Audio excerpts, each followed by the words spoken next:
we made it out to SEMA. Here with Teton, our 1968 F250. So we're over here in the North Hall, far left corner, depending on where your entrance from. And all the builders' announcements will be happening about an hour and 15 minutes. So hopefully we advance to the top 40 and we'll get our next lot location from there. So really excited, guys. We'll walk you through the truck. So 7.3 Godzilla, 400 behind that. Got our beautiful cactus gray paint and Wimbledon white, match that. Got our Ring Brothers billet mirrors. Our full interior from Morgan's Auto Upholstery. And really clean body on this thing.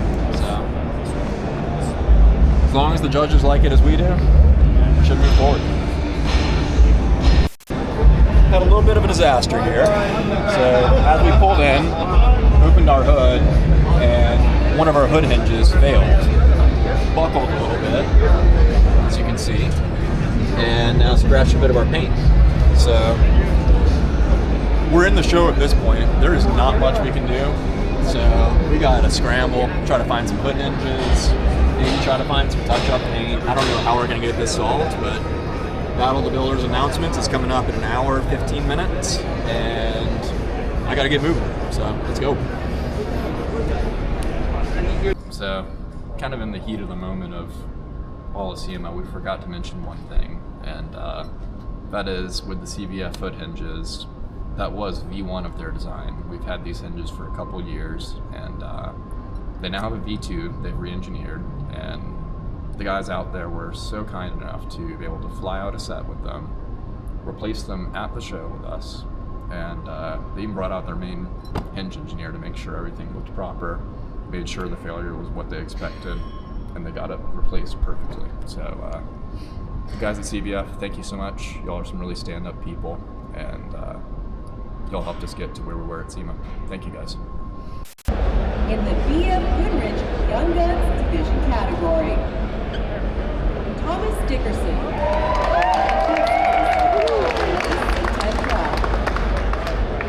Dustin Dell, and the 1969 Chevrolet C10.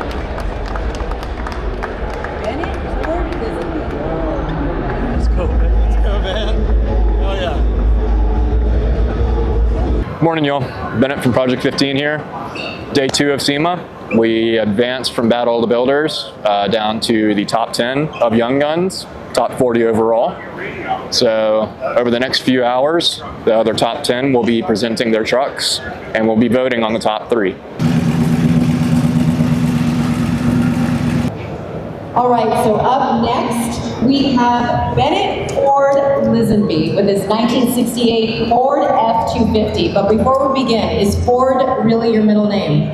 It truly is. My first truck that I built, and something we've had in our family, is a 76 Bronco that unfortunately, or fortunately, got stuck as my middle name. So I'm born into this industry. Yeah, and fitting for your Ford truck. So are you ready to tell everybody what you did? Let's do it. All right, your time starts now.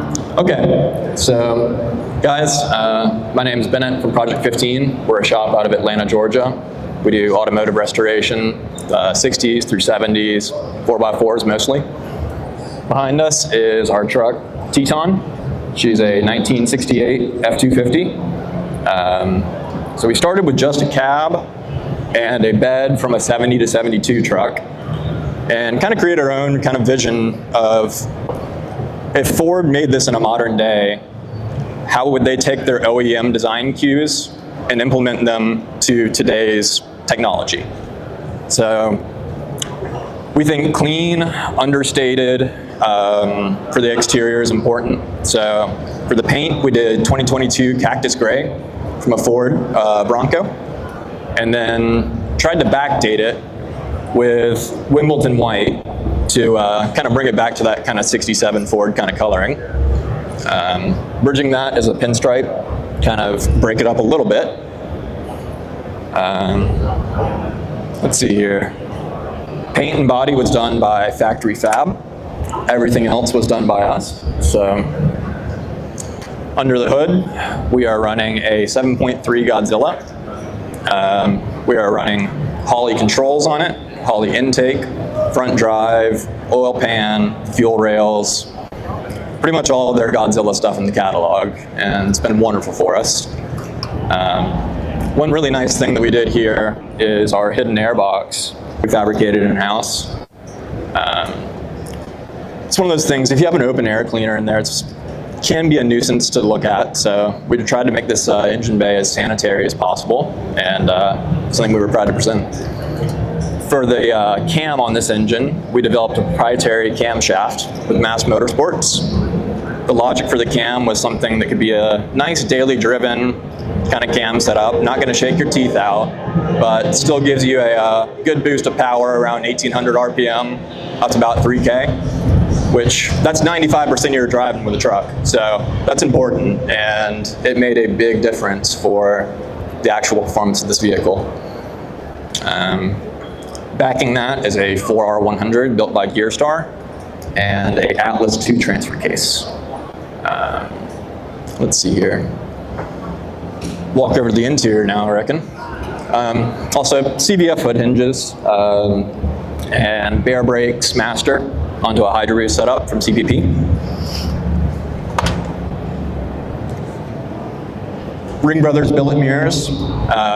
So these are universal truck mirrors where they can apply to a lot of different body styles. You can adjust them from a ton of different points to where you can really complement any side profile of a truck. We took a risk trying this as we have not seen them on a bump side yet, and I think it turned out great. I'm really happy with it. Interior is Morgan's Auto Trim, full bump side interior. So this is oxblood red. Brings out the cactus gray, the blue in it. It kind of makes everything pop a little bit more. We hand fabricated the center console to house our twin sticks for the Atlas 2. And we hand fabricated the AC valance over there as well for our Restomod Air controls. We've created a billet doubled in gauge cluster. That's one hunk of billet. And then we house all of our AC behind the ducting right there. We then 3D printed all of our ducting so we can take even less space out of behind our dash. And let's see what else here. We have our billet doubled in. We create that in-house. Any of our billet stuff we make for our builds, and then we also sell to the public. So that's a kit that we can make and sell to others. Morel audio, New Relics power windows, Con2R steering wheel. Let's see, nice white suede headliner. Any questions on the exterior or the interior of this?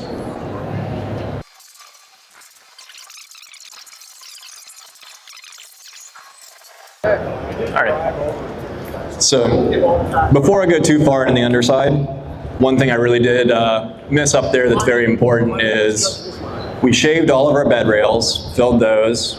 We shaved our in-cab filler neck. We pushed our seat back 4 inches for more legroom. And we also shaved and filled the antenna right there. So walking under the truck is a whole nother thing here. So this is a Roadster Shop RS4 chassis. We spec'd it out for about 3 inches of lift, pulls about 12 inches travel in the front, 14 in the rear or so. We're running Detroit steel wheels with BF Goodrich KM3s. Exhaust-wise, we have a 2.5-inch dual exhaust. Comes out the back. We wire it over the triangulated 4-link in the rear. Comes out dual behind the fuel tanks.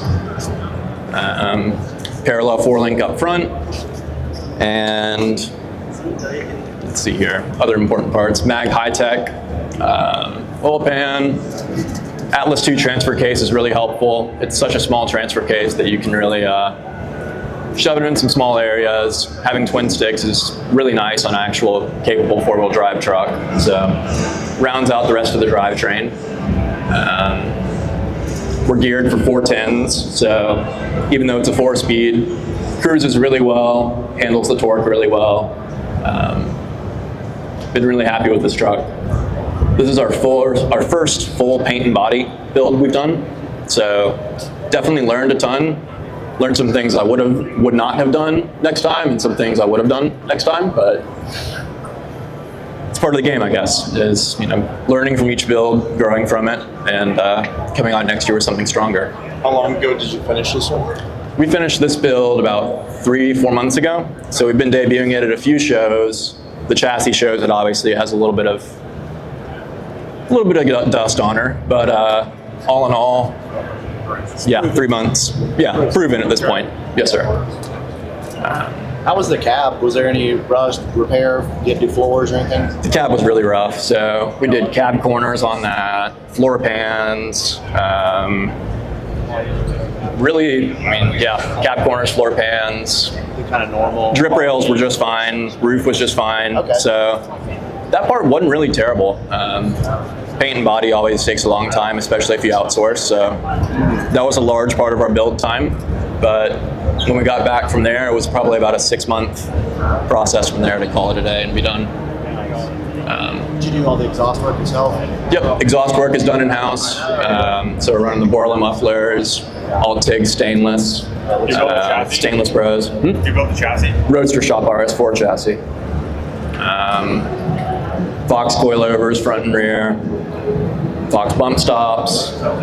This truck is, I think, far more capable than the terrain it may see due to the niceness of the body. So, That's typical. any other questions? What were some of the challenges you had to overcome on this build? So things you learned? Yeah, so this was our first Godzilla swap we did. So we tried to develop a proprietary control pack for it. This was back in 2022. So there was 2 years of R&D, working with other companies, trying to figure out what we wanted to do, and finally realizing that a company like Holley that has millions of dollars or even billions of research funds is going to do a lot better than us. So leave that to the professionals. We'll handle the rest, kind of thing. Yeah. Okay. So kind of learning to pick your battles and learning where to stop on the truck to keep not overdo something or underdo something. Sure. Were the two biggest things for me. Trying to execute the vision. Yeah. But the overall goal was just clean, understated, and open the hood, and that's when you're surprised, kind of thing. Yeah. So. Super clean. Do want to take a moment to thank our main sponsor, Steel Rubber Products, for getting us out here this year. We had this wild idea about a month and a half ago to bring the truck out, and thanks to them, a couple other key people, we made it happen. So it's a blessing to be out here in the first place. So anything past this is icing on the cake. There you go.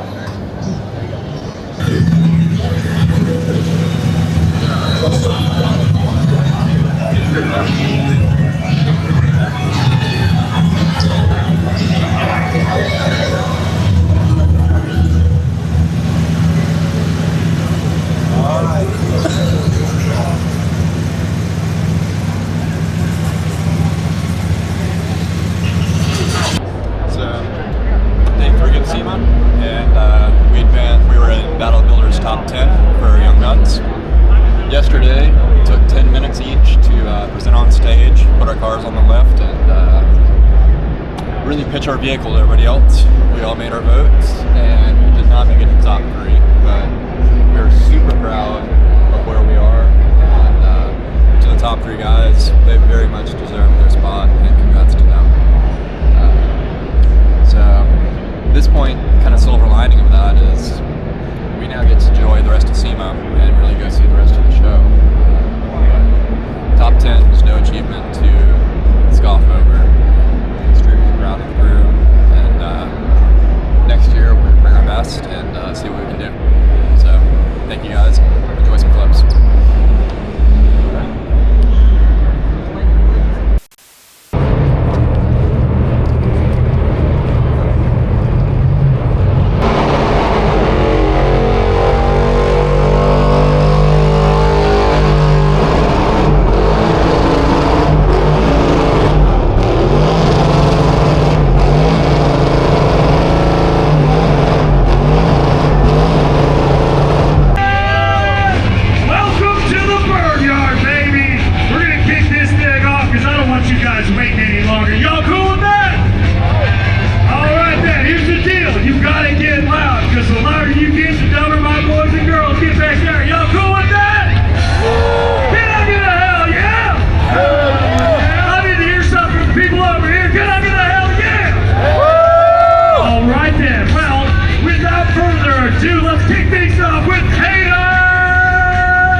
claps for you guys ready to see this thing shred. We got a new Tony Stewart crowd, man. We got the LSX NASCAR Wally Sugarman.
Just outside in that 56 Bel Air.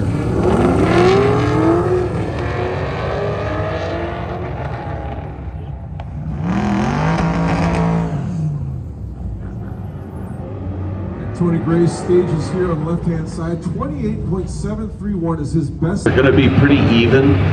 Part of it's going to depend on what tires you brought and how good you are at getting them warmed up and working. So for those who are unfamiliar with the Peak Performance Challenge, it has the appearance and the look of a drag race, but these drivers really racing against the clock, trying to lay down the fastest time they can on the left side and the right side, which are nearly identical. Just outside in that 56 Bel Air.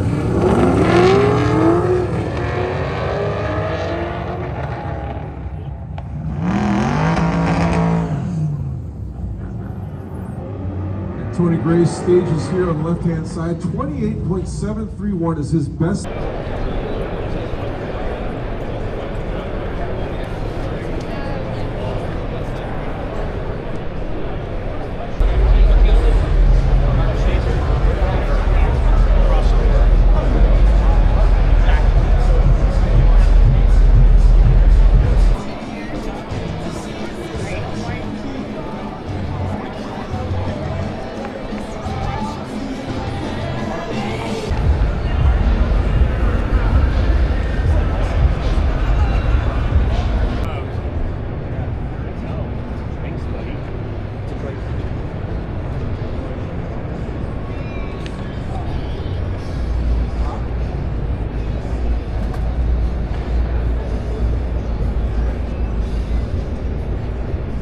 came up with here. But if you want to work with us and want to come up with something, we can definitely work with you.